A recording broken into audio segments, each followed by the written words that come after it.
नमस्कार, आप देख रहे हैं सिटी लाउड न्यूज़। एक खबर निकल कर आ रही है कि लोजपा रामविलास के राष्ट्रीय अध्यक्ष चिराग पासवान आरा पहुंचकर पार्टी के नेता बेगमपुर निवासी दीपक गुप्ता की मां के देहांत होने पर एवं डॉक्टर रजनीश सिंह की मां के देहांत के उपरांत उन दोनों के परिजनों से मुलाकात कर शोक संतावना दी। मीडिया के सवाल पर 2000 नोटबंदी पर जवाब देते हुए उन्होंने कहा कि आज 2000 का नोट बाजार से गायब है, कहीं नहीं वह माफियाओं के पास तो नहीं चला गया। बड़े बड़े नोट से अपराधियों को अपराध करने में सहयोग होता होगा। नोटबंदी सरकार की राष्ट्रीय नीतिगत फैसला है, मेरी पार्टी भी उनका समर्थन करती है। ये नोटबंदी पहले ही होना चाहिए था लेकिन नहीं हो सका, चिंता का विषय है। बिहार के मुख्यमंत्री कहीं अपराध होने पर नहीं जाते हैं बल्कि प्रधानमंत्री बनने की आशा में कई प्रदेशों में घूम रहे हैं। भोजपुर में हो रहे अपराध पर हम लोग पदयात्रा निकालकर स्थानीय डीएमएसपी का भी दरवाजा खटखटाया है, लेकिन आज तक अपराध नियंत्रण नहीं हो सका। सरकार मुख्य मुद्दा से हटकर कौन बाबा आए कौन बाबा गए, तुलसीदास की चौपाई पर ही चर्चा कर बिहारियों का ध्यान भटका रही है। सरकार रोजगार पर ध्यान नहीं दे रही है। सभी लोगों की अपनी अपनी आस्था है, उन आस्थाओं पर राजनीतिक पार्टी को क्या लेना देना है। बिहार के नौजवान यहां से पालन कर रहे हैं, उन्हें कैसे रोका जाए इस पर सरकार कोई कार्य नहीं कर रही है। मुख्यमंत्री जी पूरे बिहार में समाधान यात्रा पर निकले थे, वे कौन सा समस्या का निदान कर दिए। पूरे बिहार में बिना पैसा का कोई भी काम नहीं होता है। ये जंगल राज नहीं, अब महाजंगल राज कायम हो गया है। इस कार्यक्रम में जिला अध्यक्ष राजेश्वर पासवान, शशिकांत त्रिपाठी, मनोज पासवान, पिंटू तिवारी, कुंवर उपेंद्र सिंह, संतोष पासवान, विनोद कुमार, सोनू पासवान, अजय पासवान, रविशंकर चौधरी, राजेश उपाध्याय, राजेश तिवारी, राजीव रंजन सिंह, ललन यादव, दीपक सोनी, लालबाबू चौधरी, शिवदुलार राम, विजय सिंह, संजय प्रसाद, आमोद कुमार अमर, कालीचरण सैह, शंभू पासवान, राहुल चौधरी, विनोद पासवान, प्रकाश कुमार, आशीष सिंह आदि सैकड़ों नेता मौजूद थे। लेकिन जिस तरह से वन एवं पर्यावरण मंत्री का बयान आता है और उस विभाग के मंत्री होकर उस विभाग के लिए कुछ नहीं किए और इस तरह का बयान देते हैं, क्या कहेंगे? भाई बाबा आए बाबा गए, पर बाबा के रहते हुए जितनी चर्चा बाबा को लेकर हुई या जितना सत्ता पक्ष से लेकर विपक्ष तक में बाबा को लेकर एक उत्साह देखने को मिला। मेरा मानना हमेशा से ये रहा है, ये तमाम धर्मगुरु आएंगे, अपनी बातों को रखेंगे, जो लोग उनमें विश्वास करते हैं वो जाएंगे, उनकी बातों को सुनेंगे, उस पर अध्ययन करेंगे।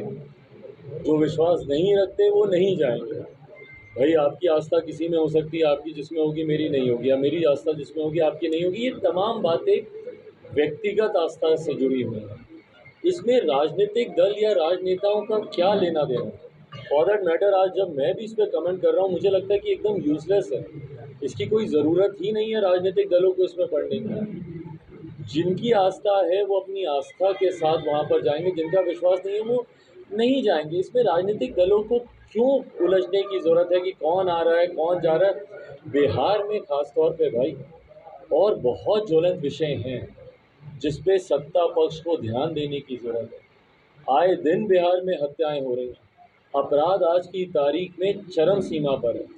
जंगल राज जो कहते क्या, यही मुख्यमंत्री जंगल राज कहते थे, यही अपने आप को जंगल राज का विकल्प बनाकर आए थे।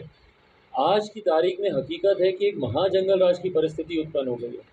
कौन घर से निकल रहा है वो सांझ को सही सलामत घर पे पहुंचेगा नहीं पहुंचेगा, ये डर भय हर बिहारी के मन में आ गया। तो जहां एक तरफ अपराध आपका अनियंत्रित हो गया है, भ्रष्टाचार चरम सीमा पार कर रहा है। बिहार का कोई गांव चले जाइए भाई, कोई एक बिहारी दिखा दीजिए जो हमको बोले कि भैया बिना घूस दिए हमारा कोई काम होता है। कोई ऐसा सरकारी कार्य नहीं है जो बिना घूस दिए होता। तो आज की तारीख में जब आपकी प्राथमिकताएं इन चीज़ों को नियंत्रित करने की होनी चाहिए और सामाजिक तत्वों को नियंत्रित करने की होनी चाहिए। मुख्यमंत्री कुछ समय पहले निकले थे ना समाधान यात्रा पर, क्या समाधान निकाले वो? बढ़ते अपराध का, बढ़ते भ्रष्टाचार का, सीटेड बीटेड के अभ्यर्थियों का ही समाधान बता दीजिए भैया। आज की तारीख में आपने शिक्षकों को लेकर नीतियाँ बनाई, शिक्षक ही सबसे ज़्यादा उससे आक्रोशित है। आप स्टेक होल्डर्स को आप कंसिडर नहीं करते नीति बनाने में, पॉलिसीज ड्राफ्ट करते वक्त। तो ये तमाम ज्वलंत विषयों से ध्यान भटकाने में भैया ये सारी बातों को उठाया जाता है।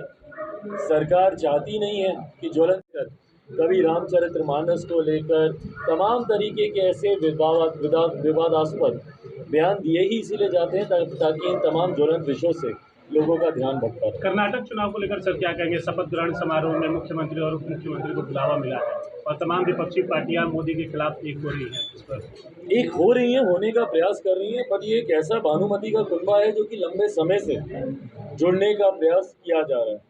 आज पहली बार नहीं है ऐसा, 2014 में भी कोशिश की गई, 19 में बहुत ज़ोरों शोरों से विपक्ष को एकजुट करने की कोशिश की गई, पुनः 24 के लिए ये प्रयास हो रहा है। पर यहाँ पे दिक्कत ये है कि महत्वाकांक्षी दल इतने हैं विपक्ष में जो अपनी महत्वाकांक्षाओं के चलते कभी एकजुट हो ही नहीं पाएंगे। एकजुट होने के लिए अपनी अपनी व्यक्तिगत महत्वाकांक्षाओं को त्यागना होगा। आज भी खैर मैंने वो तस्वीरें देखी नहीं है, बट संभव था उस मंच पर तमाम विपक्षी दल के नेता गए होंगे। फोटो ऑप के लिए कई बार ये लोग एक दूसरे का हाथ पकड़कर एक दूसरे के साथ तस्वीरें खिंचाते हैं, बट जब जब विपक्ष के नेता एक दूसरे के साथ विपक्षी एकता को दिखाने के लिए तस्वीरें खिंचाते हैं तो आपको एक साथ एक ही मंच पर 1 दर्जन से ज़्यादा प्रधानमंत्री पद के भी दावेदार दिखते हैं। और हर किसी के मन में यही चल रहा होता है कि कैसे अपने बगल वाले को काटे, कैसे अपने बाएं दाएं वाले को काटे और खुद प्रधानमंत्री का दावेदार बन जाए। हमारे मुख्यमंत्री क्यों दर दर भटक रहे हैं? इसी ख्वाहिश में ना भटक रहे हैं, इसी मंशा में वो दरवाजे दरवाजे जाकर प्रधानमंत्री बनने की जो अर्जी लगा रहे हैं। जिन प्रधानमंत्री को जिस मुख्यमंत्री को आज की तारीख में बिहार में होना चाहिए, बिहार में हो रही हत्याओं पर जाकर उन पीड़ित परिवारों से मिलना चाहिए, जहरीली शराब से हो रही हत्याओं पर जाकर पीड़ित परिवारों से मिलना चाहिए, वो मुख्यमंत्री दरवाजे दरवाजे जा रहे हैं। क्यों जा रहे हैं भाई मुख्यमंत्री? ताकि उनको देश का प्रधानमंत्री पद का दावेदार बना दिया जाए। तो ये इसी लालसा में तमाम विपक्षी दल लगे हुए हैं। ये एकता एक भ्रम मात्र है। आज तक कभी ऐसा हुआ नहीं कि विपक्ष एकजुट हो जाए, अपनी महत्वाकांक्षाओं को त्याग कर दे। भविष्य में भी ऐसा होता दिखता नहीं है, पर भविष्य के घर में क्या है वो आने वाला समय ही बताएगा। सर भोजपुर में मिनी नोटबंदी हुई है, उस पर सर क्या कहेंगे? इस पर कहना क्या भाई, ये राष्ट्रीय स्तर पर लिया गया एक नीतिगत फैसला है। जिन उद्देश्यों से लिया गया है, बहरहाल ये बहुत पहले हो जाना चाहिए था। जब बड़े करेंसी नोट्स मार्केट में रहते हैं तो यकीनन वो असामाजिक तत्वों को, आपराधिक गतिविधियों को वो बल देते हैं। उनको संजोना, इकट्ठा करके रखना आसान होता है। ये फैसला बहुत पहले ही ले लिया जाना चाहिए था, बट ठीक है। बहरहाल मुझे लगता है राष्ट्रीय सुरक्षा को मद्देनज़र रखते हुए और जिस लड़ाई को हम लोग लड़ने का पूरा प्रयास कर रहे हैं आतंकवाद के खिलाफ, यकीनन उसमें इससे बल मिलना चाहिए। पर बहरहाल जो भी फैसला लिया गया ये राष्ट्रीय स्तर पर देश को मद्देनज़र रखते हुए एक नीतिगत फैसला है जिसमें हम लोग पूरी तरीके से समर्थन करते हैं। कांग्रेस नेताओं के द्वारा कहा जा रहा है कि मोदी जी पहले फैसला लेते हैं, बाद में सोचते हैं। भाई वो तर्क वितर्क, सत्ता पक्ष विपक्ष में ये बात विवाद चलता रहेगा। कोई फ़र्क नहीं पड़ता किस करेंसी के नोट है, किसके पास हैं, किस करेंसी के नोट नहीं हैं, किस संख्या के हैं, किस संख्या के नहीं हैं। अंतोगत्वा सबकी सोच, सत्ता पक्ष हो या विपक्ष हो, सबकी सोच इस दिशा में होनी चाहिए कि कैसे प्रति व्यक्ति की आय को बढ़ाया जाए। भाई पैसा किसी के पास तभी आएगा जब आपके हाथ को काम मिलेगा, जब आप इतने सक्षम होंगे। और ख़ास तौर पर बिहार जैसे राज्य में जहां हम लोग देख रहे हैं कि बिहारी युवा पलायन करने के लिए मजबूर है, इतना तो वो दूसरे राज्यों में कमाता नहीं है, बचाता नहीं है जितना आने जाने, होली, दिवाली, छठ पूजा, माँ बीमार बहन की शादी, उसमें खर्च हो जाता है। तो सबकी सोच, सत्ता पक्ष हो विपक्ष हो, क्या फैसला किसने लिया नहीं लिया उसको क्रिटिसाइज़ या उसमें अपना राजनीतिक लाभ देखने की बजाय इस दिशा में सबको मिलकर काम करना चाहिए कि कैसे प्रति व्यक्ति आए, पर कैपिटा इनकम को कैसे बढ़ाया जाए, जिससे हमारे प्रदेश को, हमारे देश को ज़्यादा से ज़्यादा लाभ हो सके। सब बोलना चाहिए। वो प्रधानमंत्री बनने की लालसा में दर दर भटक रहे हैं। प्रदेश के गृह मंत्री भी हैं हमारे मुख्यमंत्री, और एक बड़ी जिम्मेदारी प्रदेश की सुरक्षा को लेकर उनके ऊपर बनती है। पर ऐसे में जब मुख्यमंत्री के पास इतनी फुर्सत ना हो कि वो प्रदेश और प्रदेशवासियों की, बिहार और बिहारियों की वो चिंता करें, तो ये उनकी प्राथमिकताओं को दर्शाता है। आज जब बिहार के हर एक ज़िले में, आपने भोजपुर का जिक्र किया, भोजपुर में मैं हूँ, इससे पूर्व में भी हम लोगों ने कई बार इसको लेकर चिंताएं हम लोगों ने जाहिर की।